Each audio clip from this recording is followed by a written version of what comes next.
What's up, Danny? Welcome to the first ever 100K Agent Podcast. What's up, Adam, man? Glad to be here, and I got to say something, man. What's I up? love your 100K Agent sign. It's so beautiful, isn't it? It's so beautiful. It's funny thing about that sign was, obviously, we talked about like in January to do this podcast, right? Right. And I ordered this sign, not this one, but I ordered a like neon sign, and it was back ordered. Now the company went out of business. So then I was like, well, F it. Like, let's just throw something together. Hey. What's the reason? Same thing agents need to learn. Doesn't need to be perfect. You just need to do it. Got to do it. Got to I don't think implement. the sign's going to matter if someone watches this podcast or not. So, Danny, why don't you tell everyone who you are, dude? Danny Coronado, residential wholesale mortgage. I've been in the mortgage business for 19 years. Local here in Riverside. I work all the Inland Empire. I work with an array of agents from beginners to more seasoned agents.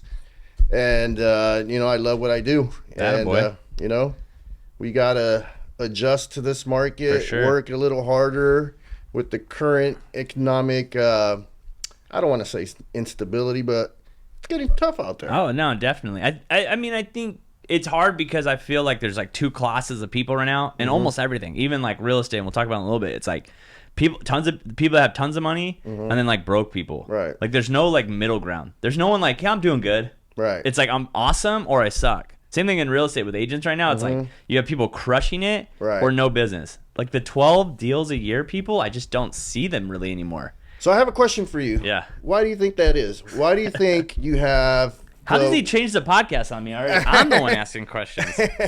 I would say the reasoning is like the moment the market gets hard, like if you didn't treat it as like a true profession, that's when you die out, right? Like if you're just like, if you're not putting out stuff constantly, then the moment there's a slowdown, then your pocket dries up and then you're stuck. Right. And I just think that like that's probably the problem is that the people that are crushing it, they run it like a business. They have all these lead sources. Yes, they have really high overhead and obviously they had to make adjustments, but at least they still have like stuff flowing in. Right. Where if you're like, oh, I just work with people that know me. Right. You're like, well, yeah, now rates are 7%. Like now XYZ, like that pocket. It's like when people are like, I'm farming. How many houses? 300. Okay, that's not enough. Like, and how long have you been doing it for? Like 6 months. Okay, that's also not enough. So, and that's the reason I want to have you on, Danny, because obviously you work with a lot of agents. And I don't know why agents don't go to loan officers and title reps and escrow officers or people like that in the industry. Like they get to see what everything is working.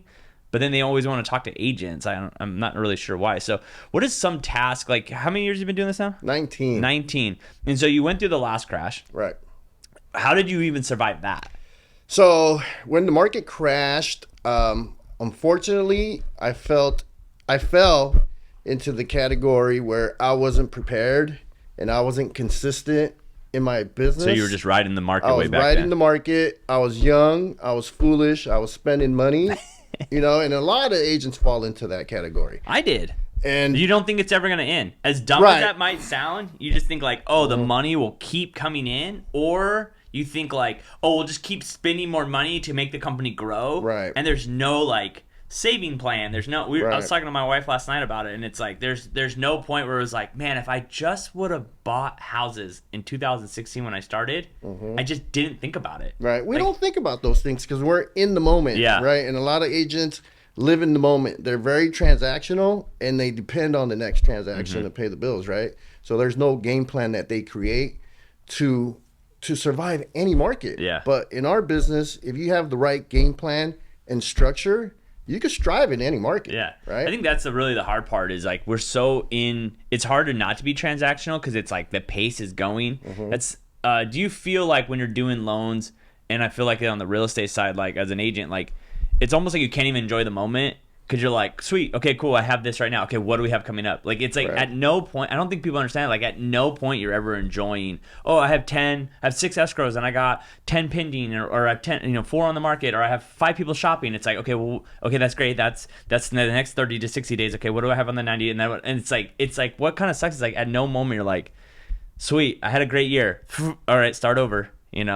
So for you, like, what tasks did you do to get through the last one, or what did you see agents that survived through the last one? What did you see them do? Okay. So I'm a base this on myself. So I had to get a second job, right? I was working construction during the day, swinging the hammer, and I would come home, shower, and go to the office to take loan applications, Okay. right? And it made me realize that I can't continue working 12 hours every single day and 2 jobs, right? So when the market started shifting in 2012, I made a commitment to myself that I was going to treat my origination business, my mortgage business, like a real job. So I came up with a game plan to work 9 to 5, but be super tactical about what I did In those 8 hours. in those 8 hours of work. I want to work a 40 to 50 hour work week, and I want to make the most out of that time. What that meant is time blocking. No, okay. So from 9 to 12, I'm calling my top 40 agents on Monday. Right? You had 40 agents back then? Well, I built that list Yeah. up. I was gonna say. I built that list up. I don't even know if So I have was 40 now. I was probably calling 5 I don't think I've ever had agents, right? 40 ever. I know, like I was always calling think, 5, do you ever think 3. about that right now where I'm like, I always go like, man, I'm trying to think of agents that are doing well, and I'm like, I got 5. Like, it's something that's crazy like that. Like, how do you handle that now? So for me, for a lender, I like to work with people that are doing 5 to 10 to 15 deals, right? Because when my top agents aren't producing, those are the ones that are giving me the leads at the time, Yeah. right? And the closings. So I kind of spread myself a little thin once in a while because I like to work with a lot of people, right? I need a backup plan in case my top agents aren't giving me leads. Well, the hard part about top agents is like we sooner or later become listing agents because that's what Right. everyone tells us in the industry. Right. Like you become a buyer's agent, then you become a listing agent. Like I tell lenders all the time, they want to do business with me. I'm like, dude, I do like one buyer side a year, if that. Like unless I'm double lending something, it doesn't happen that But much. most top producing listing agents have a team. That's like true. yourself. Yeah. Right. So you have buyer's agents, right? And my goal is one, to become affiliated with you. That way you could introduce me to some of your agents that I could help mold and help them produce going from 6 to 12 to 15 deals a year, right? So what are you seeing right now that you think that can help agents that you're currently working with I think it's not I say on many things that being successful is simple, not easy. So it's very simple to do it. But like, what are the traits or what are the tactics you're seeing right now for people that do transactions in this hard market? The people that are doing transactions in today's market are super disciplined and dedicated to their business. So they have a game plan. They have a structure. They go to work. They have a form they hit. They have an email campaign that goes out, right? They have a call list and they time block. They make good use of their time.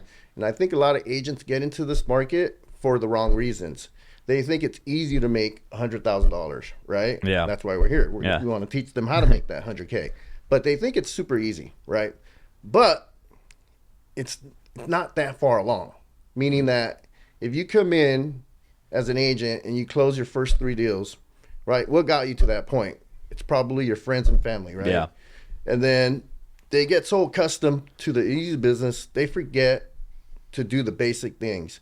The cold call, the lead generations, the open houses, the door knocking, the mailers, right? And they only focus on one thing. So they need to find a balance between all that and find what works for them. And when they figure out what works for them, go all in on that. Yeah. Right? Do you feel like I think a lot of people get like lost in that struggle of like what to do, and they're like, should I door knock? Should I cold call? Should I do this? Should I do that? Like what? Because the hard part is like so many people want to run in so many directions. What advice would you give them to which one to pick? Depends. What are they good at? Are they good on the phone? Or do they have call reluctancy? Do they not like making the cold calls, right? Do they like the interaction, the face-to-face with their clients, right? Is it easier for them to door knock? Like, it all depends on you. What do you like to do, right? And use that to your advantage. Don't be scared to use that. Is there something you don't like doing that in your business that you strive away from? You know, I used to hate cold calling. Yeah. I fucking hated it. Excuse my language. No, that's all right. I hated it. I mean, we're in real estate. There's no rules in here. I hated it, but Who are you calling? Agents? I used to call people off the yellow pages, believe it or not. Really? Right? Back in the day? Right? Yeah. They would tell me, hey, call 100 people. I would call 100 people. Yeah. Right? But who told you? When did that become a thing? Call 100 people. When is that thing? Is that like who told you to call 100 people? I always wonder that. But you never know. I think here's the thing. I would say this is that what people don't process is that a lot of it is practice. Right. Like, even if those people don't, like, I tell people all the time, like, working open houses, like, you want to go work open houses just to get your feet wet, to get used to talking to people. Correct. I actually had an agent in here yesterday who you personally know. I'll tell you off screen. I don't want to say his name. It's not like he's going to watch this, but, and he was like, man, you're really good at asking questions and podcasting. He goes, maybe that's why you take so many listings and you're so good on listings. I'm like, yeah, I just do the same thing on a listing presentation. Like, I just ask a lot of questions because every situation is so different. Like the one I went on yesterday or 2 days ago was brutal. It was like someone I didn't know. Someone passed away. They have some family drama going on. It was a very difficult listing presentation, right? It really was. So I just kept asking more and more questions. And how can I help you? And what can I do? And like, I can never not run out of asking questions. So how did that client feel by you asking all? I have no idea. I will tell you this: they ghosted me yesterday on a text, follow-up text. I have no idea if I'm gonna get it or not. I have no clue.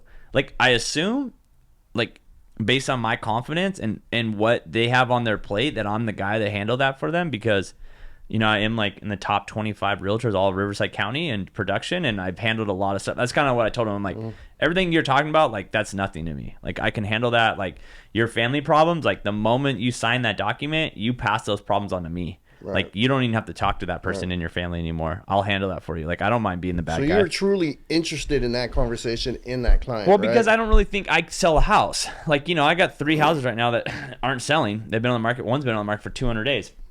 What am I going to do unless I do a price drop? Nothing. Like, unless my seller wants to do a price drop, like, there's nothing I can do. Like, I have another one that's been on the market 50 days, and the lady has no equity. She bought it 2 years ago. Her dad passed away. She was doing a VA, so she has no money in the house. She's moving back to Ohio because her dad died, blah, blah, blah, blah.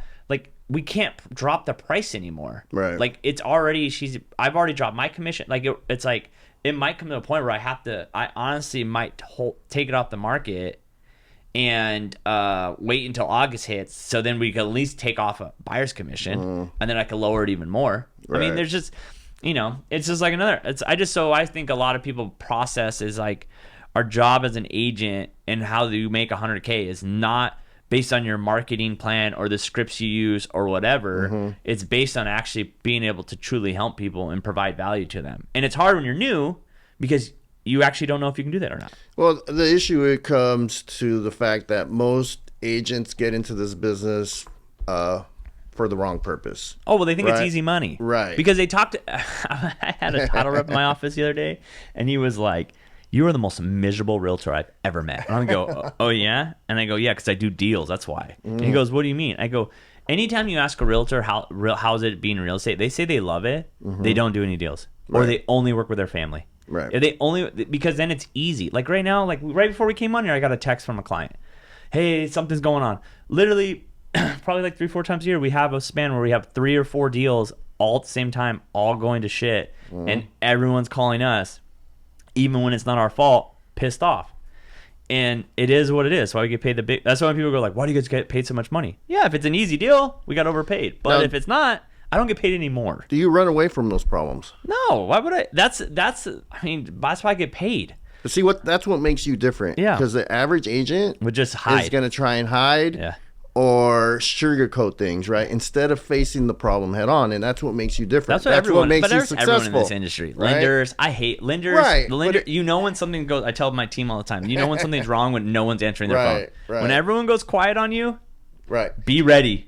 Something bad's coming. Early in my career, you were a runner. I ran, right? And I realized that's not the way to deal with it, right? Even if it's bad news, just telling people it's bad news, it's like, "Hey, listen, this is what's happening, blah, blah, blah." Like, I just think like running away makes it worse. Right. Because sooner or later I will get a hold of you. Right. And now I'm pissed. Right. Because now you're making me look like an idiot. Right. I kind of run into the same problem where agents come to me and say, "Hey, Danny, how come you're straightforward?" And I tell them it's a business transaction. It's a business transaction. A borrower needs to know exactly what they're getting themselves into. A seller needs to know exactly what they're getting themselves into, right? And a buyer. Yeah. So you have to be 100% transparent with your clients. The minute you lie or you get caught in a lie, you lose all credibility. I don't know if it's lying. I just think sometimes or misleading. Let's say misleading. Yeah. You lose all credibility as a salesperson. That's the issue that people don't process. It's like every day in a transaction is that, like, I heard this from Alex Ramosi. is like our job in real estate, which is hard because we have like a promise is I'm going to sell your house. Right. But that's a big promise. Right. And there's only one thing that makes that promise. So what you have to do is like make all these little promises and then keep meeting those expectations. Right. Like, hey, I'm going to call you tomorrow at 10 a.m. Okay, now I call him back tomorrow at 10 a.m. Okay, I met that promise. Hey, we're going to, whoever this soda company I'm drinking, I am not taking a sponsorship from them. Like, then it's like, hey, we're going to do photos this day at this time. Okay, like you have to keep making these little promises to them, so then you build up the credibility. Absolutely. So when something doesn't go the right way, you've almost earned, like, hey, he's told me that he's met expectations every single time he set them. But I don't think too many people realize like every little thing you do is a little win. Right. But you're like, oh, I'm just here to sell a house. Okay, that's true, but that's such a big thing that it's like there's so many little wins that you need to like absolutely let them know.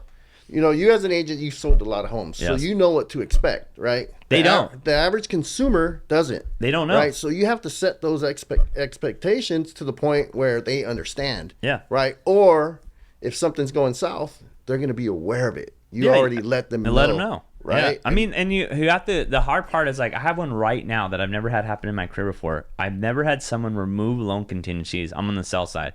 I've never had on my side, and I've never had it happen to us on the list side. I've never had someone remove loan contingencies and not be able to close the loan. I've never had that. I've had it delayed. I've had it pushed back. I've definitely had that happen to me before. So we have one right now, and they went to 2 lenders. The lenders couldn't close them. And my sellers are like, what do we do? What do we do? I'm like, I've never had this happen to me before. Out of all the deals I've ever What's the reason for that? The guy is a cash. He gets paid cash. Yeah. And he is a security guard at a weed shop. Ooh. And then they sold their grandmother's house, and they had a POA for her. But then they signed the POA before she got some mental issue, so now she's in a home.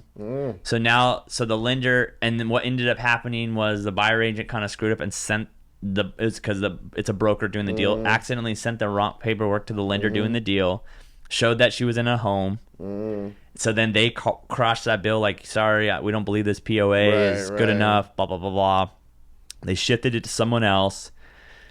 It was a flyer, couldn't do it. And then now they've gone to one other lender. We gave them 2 more weeks. And what sucks for the buyers is like they're living in a hotel. Oh wow. Paying us per diem every day. Wow. Right? They already lost their $5,000 to us, their EMD. Right? And so it's hard because I'm also not an asshole. And so now I'm trying to like convince my clients, and it goes back to like what agents don't get is our job is truly to control our clients to benefit them. Right? Like I'm like, what's 2 more weeks? Like we're already getting this money from them that will pay your bills, and my client's already moved out of state. Oh wow. So the house is vacant. And so I'm just like, hey, like let's take this money that will pay your mortgage, that will pay your new house. Like let's just give them 2 more weeks. I'm like, because if not, we're gonna go back on the market, and it's another 30 days, whatever. And the new lender that is on the deal already had them through underwriting before. But what happened was, going back to agents not controlling their clients, the buyers went to this new lender because someone said, the lender told him, oh, I could pull it off, and they had a little better of a rate. Got it. And so he went because of rate. And now it'll probably cost this buyer an extra $7,000 to get this house for maybe an eighth lower. Yeah. Wow. And so it goes back to like controlling your clients and keeping them updated. And it sucks. And it's my best friend. Oh, wow. So it's like even hard and like trying to like, it's not easy. So it's tough. It's a tough job. The other thing I'm gonna recommend is find good partners. Get a good lender partner. Look at Danny's plug for himself I'm plugging myself a little bit here. Clip this, Adrian. Clip it with me calling him out that he's plugging himself. That's fine. But find a good lender. Find a good title rep. Find a good home warranty rep, right? Get yourself a team that supports you, that collaborates with you, and structure a business plan where they're part of your team to get deals done, right? You want to work with people with integrity. That's funny you just said that. Do you know who Dan Tran is? I've heard his name. We ran into him. I was with my title rep, Joe Galante, and Vince over at Heroes the other day. Dan Tran walked in, and we were talking, and I was like, because he, Dan Tran's a guy that, he'll never turn down trying to get business from someone, right? I respect it. And I was like, sorry, bro, like, I have my team. And I said, I tell agents all the time, like, get your lender, get a good lender, get a good title rep, get a good photographer, good escrow, good coach or team, whatever you want, and be done with it. Don't ever meet with anyone else. Don't ever, and you go to them, you say, hey, you're on my team, we're a team.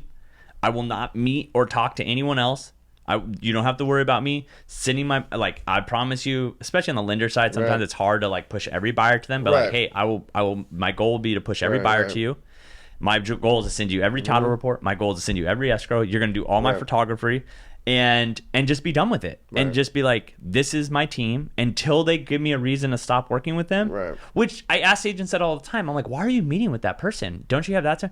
Oh, things are slow and this person offered me XYZ and blah, blah, blah. And I'm like, how would you feel if like a past client of yours that you did a great job on went to another agent because they were offering them $1,000 to sell with them? You'd be like, what the? So it's like, be the same way you want people to treat you. Absolutely. You got to act how you want to be treated. Exactly. Right. Especially in this business. Me and you don't work together, right? We don't. We're just friends in the business. We are friends. Yes. But you're my first guest. But I'm pretty sure your lender will let you know if you have possible issues with a potential prospect, right? Yeah, I mean, I've never had a deal. I've never had a deal. Right? I will say this about my lender, and this is the reason I don't ever look around. I've never got to a point where he couldn't close. Right. And I've never gotten to a point where a buyer he said could do a loan I never had someone who said he couldn't qualify with someone else. Right. Never. Right. So it's like trying to control my team. There's someone on my team who goes like, why do we work with him? Why don't we work with so and so? Why don't we send it? I don't like this. I don't like that. I'm like, one, we never have to follow up with our buyers. They follow up with everyone. Great. Two, I've never wasted time with a buyer that he said could qualify and couldn't. Vice versa. I've never had someone go the other way. And we had someone years and years and years ago would always have bad buyers. Somehow they would take them to him, and he would say, sorry, can't be done. Do it. And then they would, oh no, so-and-so can say they could do it. So-and-so they could do it. So-and-so they could do it. And then we'd go into escrow, and then we'd get to 21 days to remove loan contingencies, and it couldn't be done. Right. And that's what, like, everyone needs to realize. Everyone says they can do it until they can't. Right. Same thing. Until they can't. Until they can't. And then all of a sudden, the hard part with agents that they don't understand when it comes to loan officers is that you then lose credibility with that person and every person that person knows. Right. With a loan officer, it's like, whatever, I lost that deal. No big deal. You're not doing that many deals with me. But it's like when you lose someone, who else knows how many deals you just lost there? You're not going to get referred. Nothing. Right. Like the buyer agent on my deal, I would be shocked if those people ever send them someone. Right. Because they're in a hotel, they're losing all this money, and that's sad of the day when things go south, you as the agent take the blame. And that's the reason why I am upfront and truthful and transparent. I'd rather tell you a hard no than maybe. Yeah, maybe it's the terrible yes or no. That's my reputation on the line. That's your reputation. Yeah. And like you said, you're not going to get any more referrals from that particular person, right? So why not be transparent, truthful, and guide them in the right direction to get them to that position, right? Yeah. And take the long road. Yeah, exactly. I have a lot of agents that are always like, we need to buy Zillow leads. Obviously, I know you've worked with teams in the past. I've never been a Zillow. I mean, a little bit, but not massive. I know you've worked with teams that do Flex. How is it for you working with those type of leads? It's a numbers game. Yeah. Right? An online lead, a Zillow lead converts anywhere from 1% to 6%, right? 6%. It's very, very tough, right? But you have to be persistent with those leads. So what's your average follow-up for those guys? So for me, if I get a Zillow lead, I'm following up 10 times. 10 times. I'm calling, texting, video message, right? And I repeat. And by the 10th time, if they don't call me, they don't pick up the phone, they're just not interested, right? What about, how do you feel when someone with an agent sends you like more of like an SOI deal, like sphere of influence? So a sphere of influence, and I'm tracking all this data, right? So a sphere of influence converts anywhere from 28 to 35%. It's a much stronger lead, right? And the way they refer me is critical, right? Because they're instilling trust in me that I could close, right? And I treat them the same way, and I reciprocate. And I acknowledge the agent as well, right? Because we build those bonds and those relationships, and that's how I'm able to get additional leads from that client. My goal for every lead, every organic lead that an agent sends me, my goal is to get 2 more leads out From of that them. client, Yeah. right? And that's just working your database and doing the proper things and not being transactional. I need to grow the database, right? It's like why we do the podcast, the other podcast, not this one, but the other podcast. Like, it's like I've met so many people because of that I would have never met before. And then it's like now I'm going to an event on Saturday, and it's like crazy. Now I show up to these events, and it's like everyone I've already had on the podcast, and like I'm the only real estate agent there, right? Like no one else is here, so it's like trying to figure out ways to grow your influence on all those people. It's crazy to me that do you feel we were talking about this yesterday. We were talking about during COVID. It was different a little for you guys because you're banging out refis like crazy. But for as agents, we were running around a lot of people that were never gonna buy. Like I look back how many people I showed houses to that I was like, why was I even wasting my time? Like they only had 40K. They only was this during COVID? Yeah. Okay. Yeah. So like, you know, when things were going 50 above, 100 above, waiving appraisals. So it's like it's like, oh, you're an FHA buyer, like and I'm still showing them houses, you know. But it was like now I think back, I was like that person never had a chance to buy a house, never. And so what's crazy is then we felt busy because we were running around, we were dealing with all these leads. But like transactional, I did more last year than I did during COVID. And so, do you feel like agents like to feel busy, but they're doing things that aren't actually making them money? Absolutely. Like showing buyers that aren't pre-qualified yet, or they, you know what I mean? So I know you've seen this plenty of times. You worked at different offices. How many times do you see an agent come into the office, they're scrolling on their social media for hours, jumping on some emails, right? Watching a webinar. Right, watching a webinar, and at the end of the day, they go home and their significant other asks them, what'd you do all day? Oh, super busy. Right? But they don't analyze what they actually did that day. Did they do anything productive? And that's the problem in our business. There's no set structure. Yeah. Or they don't have a game plan or the discipline to structure their day. Yeah. And that's why a lot of time gets wasted. Right? And, well, you're part of the core. Right. I'm not part of the core. I don't really know too much about the core, honestly. I'm kind of over coaching, to be honest. Are you? I think I'm at a point now where it's like I need accountability more than coaching. Like I already know enough. I'm not executing on the things I need to be doing anyway, so. But coaching is accountability. Yeah, for sure. Right? So for you, like, how long have you been with the core? So I'm going on 3.5 years. Do you with the coach? Core. No, not yet. No. Eventually, I'll get to that point. I'm not quite there yet. What level are you at? I'm level 3. And what levels? What are the levels? 7? So 1, 2, and 3. I'm top tier coach. Coachable. So do you have? So 3 is the highest level. 3 is the highest level, and then after that, Sounds point, like Scientologists over here. I tell you, is there some scrolls that you guys? Have to read or something? That's a joke for all you core people out there. But you know what? It's one of the best things that I've done because Really? it's changed the way I structure my day and I run my business. How so? I'm very tactical about my approach. So I have a game plan set up for me every single week, right? Do you do it or do they do it for you? So they give us the structure we have to follow and implement. And that's where coaching falls into place, right? I have a coaching call every 2 weeks.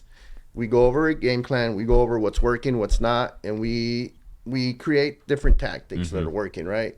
And it's the top 1% lenders in the nation, right? So you coach with other lenders? Yeah, Got absolutely. In different areas. What's changed dramatically in my business is my greatness tracker, right? What is that? It is a form Okay. that sets up theme days for the day. For example, on Mondays, I'm calling my top 40 agents, right? Tuesdays, status updates for all my files. Calling listing agent, buyer's agents, title, escrow. Yeah. Wednesdays, my pre-approvals.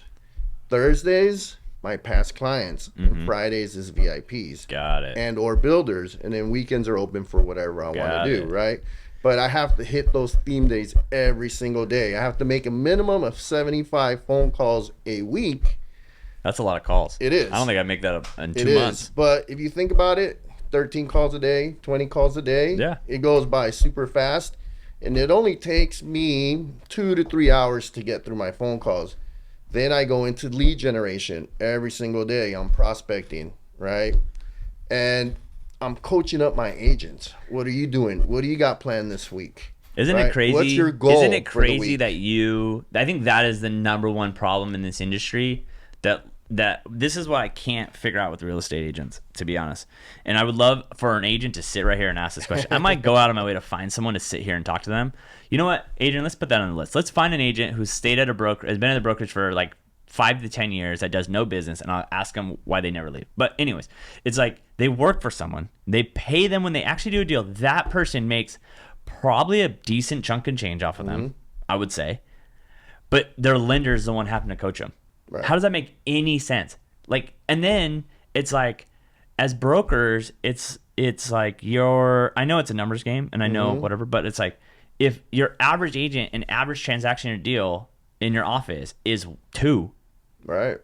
Like, that's, you know what? That's a question for every agent out there. If you're going to go switch to a team or switch to an office, ask them, what is your average deal? What your average agent does in this bit? Not your number one. What is your average? I want every single agent that works here. If you work at a Remax and there's 100 agents there, what does the average agent do there? Add them all up. I just read a stat. I bet you it's 2. I just read a stat. I think it was Carr that stated that the average agent closes 3 transactions a year. Oh, I think Tom Ferry came out with something the other day. It was like 1 million agents or something haven't closed a deal this year already. Right. 1 million out of like 2 million. So over half of agents haven't closed a deal this year. Right. So why is that? Are they in it? Well, a lot of them are just part-timers is one. And then 2, I think a lot of agents are so fearful of making changes. Like, I've switched 4 brokerages now. And I would switch again. I don't know. Right. Like, someone asked me yesterday, would you ever switch? I'm like, yeah, of course. I don't know. Right. If I felt like I needed to, 100%. Right.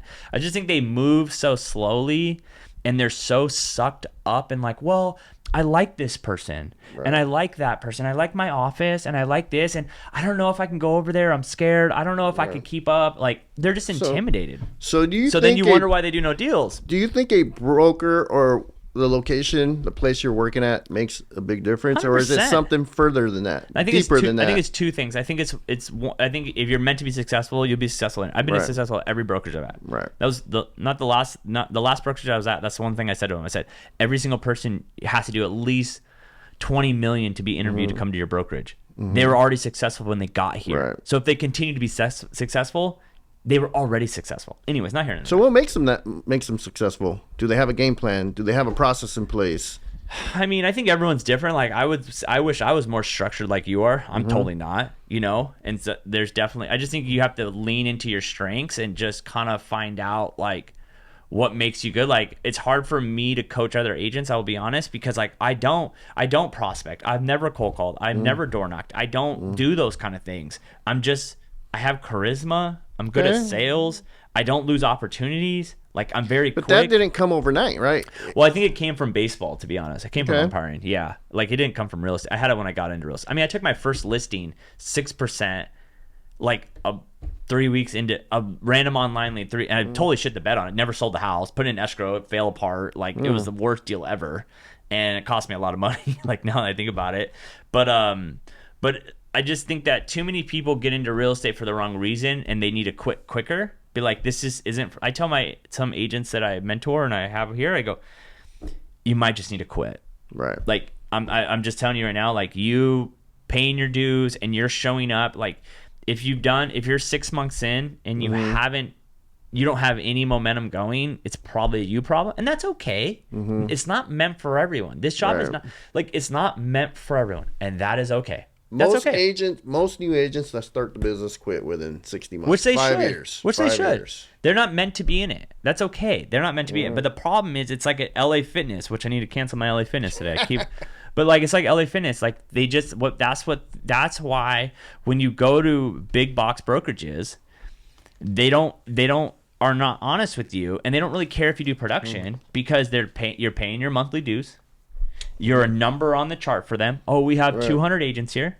They don't really care. Right. So they're not going to be honest with you. Right. And they're going to sell you whatever you're going to sell. But so I have a question for you. Ask away. Right. Yeah. So do you have a vision, one, and do you have a plan, two? My vision changes every day. Okay. I'll be honest. I kind of go with the flow of things in that aspect. Like, it's hard for me. I actually got asked this question yesterday. It's hard for me because I don't really enjoy running in a team. Like, I don't like that So part. you like being an independent agent? I like worrying about myself, to be honest. That's why we have Emily. I don't like handling. I get very frustrated with dumb questions. Got it. Not dumb in the aspect of like that's not, but just like you've asked me that 3 times now, like, Right. or that's something you could Google, or we've Right. spoken about this before, Right. something like that, you know. And then 2, I struggle with like taking action. Like I'm very like even like this dumb sign. Like I finally just woke up the other day and I was like, why have we not done this podcast? Right, This is right. stupid. We need to just do it. Let's just throw a Right. cheap sign up there. Adrian's gonna say he's gonna make it prettier, but like it's just like let's do it. Right. Same thing with that podcast. It was like I walked in one day and I wasn't happy with the stage, and I'm like, I ripped everything off the wall and I called my designer. I'm like, design me a room. Let's do it.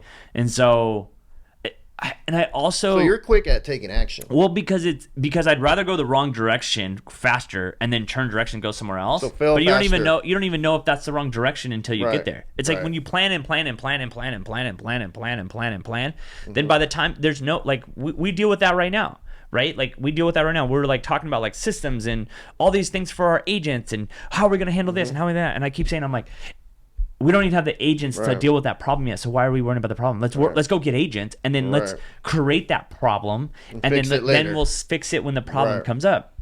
And we're very honest with the agents that come here. We tell them like, listen, if I was recruiting you, be like, hey, does your family like kind of a little messed up? Like, do you have that weird uncle that kind of always argues and, you know, you and your mom kind of beef a Right. little bit and you're like, yeah, of course, Yeah, every it's family normal. has problems. Listen, we're a family. Right. Is everything going to be perfect here? No. But you know what? At the end of the day, we're always going to be trying to move together because we're family. Right. And we're always, I want you to know that I'm always here to try to fix every problem that comes up. So you created a great culture in that aspect. Well, in the aspect of I'm just honest. Right. Like, and same thing with coaching agents. Like when I coach agents on my mentor call in 14 minutes, I just tell them all. It doesn't matter what I tell you. If you don't put the work in, it doesn't matter. There is no perfect listing presentation or perfect marketing piece or perfect door hanger or perfect script or perfect Facebook ad or perfect Indeed ad or whatever. There's nothing perfect about it. It's just taking more and more and more shots. That's all it is. You got to take action. Exactly. You got to implement. Exactly. Don't overanalyze. Exactly. 'Cause it's going to lead to paralysis, and you're not Exactly. going to get anything done. But you have to be in the scenario that forces you to do that, right? If you work in an office, and when you were asking me earlier, it doesn't matter where you work. Yes, if you go to an office and you do nothing all day, and everyone else is doing nothing all day, then you don't feel bad. I always Right. say this statement. It's like if you don't want to drink alcohol, but then you go hang out with people that all drink alcohol, what are you going to do? You're going to drink alcohol. So if you want to be productive, all the stupid Instagram memes are right. If you want to be productive, you are who you hang out with. Right. So if you hang out in an office that no one does any deals and you're like, why am I not doing any deals? Well, what do you think? Because no one is doing. Same thing with picking my loan officer. If my loan officer does no deals and not as a high producer, why would I think I will be a high producer? Right. Like, I'm sorry, but it's the truth. Like, if you work in an area and the average agent does 2 deals, then why are you shocked if you do 1? Right. It's just, Right. it is what it is. You're absolutely right. Because if I was an agent, right, if I was going to go from lending and become an agent, Yeah. you know where I'm going to go? I'm going to go to a top producing office. Why? Because I want to surround myself with top producers that are doing the business. Why? So I can learn what from they're them. doing, right? But then you have to figure out, you got to then be the person that you have to go work for someone or around someone who's kind of like you. Like, I can't go work, say I was a new agent, I wouldn't go work for, like, and it was a mistake I made early in my career when I worked for Rob Murray, great broker. He taught me a lot. Couldn't be more grateful that I went there. It was the best place for me to start. The problem was I would try to postcard neighborhoods like he did. Well, I haven't lived in that neighborhood for Right. 50 years. Right. I lived it was a different neighborhood. His Right. neighborhood was different. So I'd be like, man, I'm sending 8,000 postcards out a month, spending Right. all this money. He does it and he gets 2 listings. Why am I I didn't get 1 freaking call. Right. But he's been doing it for a while. Well, he grew up in that neighborhood. Right. He And he went to knows Poly. everybody. Right. Everyone already knew him in that neighborhood. Right. It was in Victoria Woods, so there was more turnover. Like, Right. it was like, I remember one day some guy, he's like, hey, is Rob Murray in today? I'm like, no, he's not here. How can I help you? And he's like, oh, I went to high school with him. I need him to sell my parents' house. Oh, okay. And so my problem was I was trying to mirror someone that wasn't on the same level. Same thing with someone like Brad Allwine. I love Brad. I think Brad is a cool agent. I think he's awesome. I respect the shit out of him. But I can't do what Brad does because Brad's been doing it for 25 years. Right. He has a different style than I do. His clientels are different than me. He has a brand. He has, anything over $1 million, they're probably thinking about selling with him. So I can't do what he does at that time. At this time. But if I was a brand new agent and I was going to go work for someone, I can't go work for someone that's been doing it 30 years. And if I'm 25 and they're 55, I can't copy them. They're going to have a different way of doing things. It doesn't work. So what advice, how long did it take you to get to the point where you're at now? Like deals-wise? Deals-wise, experience. I did 25 my first year. Oh, that's amazing. Yeah. So that's the problem. I did a lot my first year. Okay. But I worked every day. I used to do double open houses every day. I paid a coach $3,000. No. What did I pay him? I paid him $1,000, something more money than I had at the time. I had to put it on a credit card. I was coaching before I even got my real estate license. Nice. Yeah, I was already prepared when I got in the industry. I try to tell agents now, oh, I'm taking my classes. Okay, start getting ready now. Start watching YouTube videos. Start training. Start learning the contract. The moment you go in, you should be ready to go. So I would say I've had kind of a few big jumps in my career. My first year, obviously, that was big. Then I followed up. I was happy that I followed up with even a bigger year my second year, which was cool. But I don't think I'm at where I am now until I went to my last brokerage. And the reason I say that, everyone I've taken little pieces from. I learned a lot at Signature. I learned a lot at Side, to be honest. I took a lot of things from them. But now I'm just around so many mega producers and top people that are around my age group that I can tap into so easily. Like right now, we're having a problem with running Indeed ads. We kept getting kicked off. Indeed kept shutting us down. So we literally put in our Facebook group, who runs Indeed ads? We keep getting booted. How do we fix this problem? Okay. And then Kyle Whistle wrote immediately and was like, hey, this is don't put this in here. Don't put this in. Don't put it in. Do it from this account. Do that. And he's like, and now it works. So it's the quicker I can learn and not trying to learn on my own, the faster I'm going to get results. Right. So having a great network. A network, yes. Helps out tremendously. The issue that agents don't get is at EXP, I'm not promoting EXP, I'm just saying how it is. It's I'm in their downline. So the more money I make and the more money I recruit, they get a small piece of it. So they have a reason. They're motivated to coach me or they're motivated to help me. The problem is too many agents want to even now, agents will hit me up. Hey man, how do you do this? How do you do that? Listen, dude, I'm sorry, but I'm at a point where I'm too busy. You don't work for me. I'm not making anything off of you. You can watch my YouTube videos. You can hop on my Zoom calls. But outside of that, that's all you're going to get. There's a lot of resources out there for agents, but they don't take advantage of it. Well, agree. And there's a lot of free resources because there's too much. Them. There's too much. Right? It's too much. So what advice would you give a newer agent less than 3 years in the business to grow their business? I would say go back to see or to get them to that 100K. I would say go back and see where your deals have come from. And if it's less than 12, then that's just luck, to be honest. Okay. And then you got to go somewhere that's going to motivate you to work every single day. Same thing with when people are oh, I want to do video. Okay. Right. Well, if you want to do video, if you don't work around people that do video all the time, you're not going to do the video. Right. You're just not. Right. You're not set up. It's people go we had an argument why do we have to always have the podcast stuff set up? Because it forces me to do podcasts. Right. If I had to set it up every time I did it, I wouldn't do it. Right. So make it as easy as possible to do the things that you want to do. I always okay, I know I need to be doing this. Why am I not doing it? Is it money? Is it I need to pay for something? I need to do this. I need to do that. Something, right? Right. Okay, then I just buy it. Or I hire someone. We do way more content now that I've had Adrian, how long have you been? 5 years now? 4? What's that? 2018. Anyway, before I had Adrian, I would shoot content, but I didn't shoot it as enough because I was embarrassed and it wasn't good enough. Same thing with all this podcast stuff. People were how do you do so many podcasts? I don't edit this stuff. Right. I know how to, but if I had that one more thing on my plate, I wouldn't do it. Well, it takes a lot of time to edit. It takes a lot of time. It's bad use of your time. Exactly. So I would say if you are where you are right now and you haven't made any changes, go make some drastic change. Just go make it. Make some changes and commit. And commit to it. Right. And I think the other thing, let me ask you this question while we wrap this up. Do you feel like the problem is if someone switches and they also fail, then they have to admit that it's them and not everyone else?